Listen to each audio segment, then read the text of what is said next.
Hello, I would like to introduce Frida Kahlo, one of Mexico's most celebrated artists. Frida Kahlo was born in July 6, 1907 in Coyoacán, Mexico, to a German father and a mestizo mother. The term mestizo refers to a person of combined European and indigenous American descent. At a young age, she suffered from polio, which left her with a limp.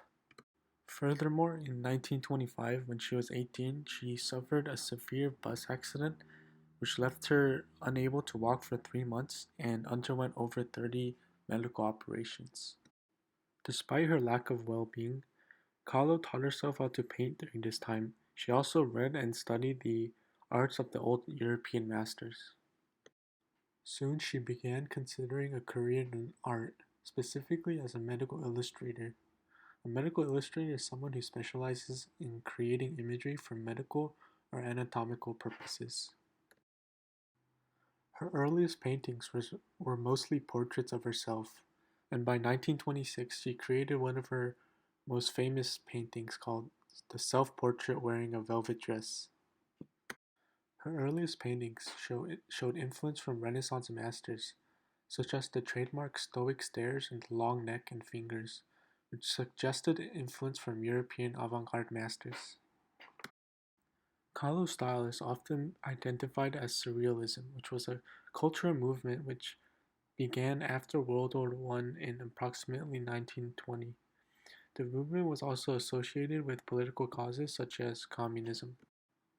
Thus, in 1927 and after her recovery, Kahlo joined the Mexican Communist Party and met an important figure in her life, artist Diego Rivera. The couple eventually married in 1929 and moved to the United States, specifically San Francisco, by 1930. During this time, Kahlo's style and interests changed.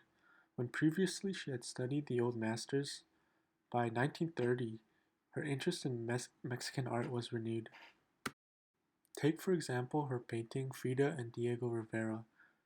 The painting displays Kahlo in a traditional Tehuana dress and floral headdress, which is very common in traditional Mexican fashion. The painting was also widely considered a wedding portrait, and the painting is considered as Kahlo depicting herself as Rivera's wife. Several years later, Kahlo and Rivera returned to Mexico, specifically Mexico City, and between 1937 and 1938, Kahlo's art career flourished in productivity and recognition. Famous figures such as film star Edward G. Robinson and French surrealist André Breton were said to be very impressed with Kahlo's art, and Robinson even purchased 4 paintings for $200 each, or $3,500 in 2020. In 1938, her success continued as she held her first solo exhibition in New York, which proved great success. She also had a solo exhibition in Paris, where famously the Louvre acquired the frame, which made Kahlo the first 20th century Mexican artist to be included in the museum's collection. After a tumultuous relationship with her husband Diego Rivera, the two divorced in 1939. And in the same year, Kahlo painted one of her most famous works, The Two Fridas. The painting is a double self-portrait of two Frida Kahlos seated next to each other, where one wears a white European dress and the other wears a traditional Tehuana dress. The meaning behind this painting is often suggested as a representation of Kahlo's heritage, specifically as her father was a German and her mother was Mexican.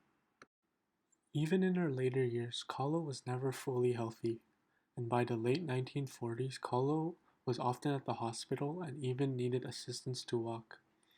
And by 1953, she died of pulmonary embolism.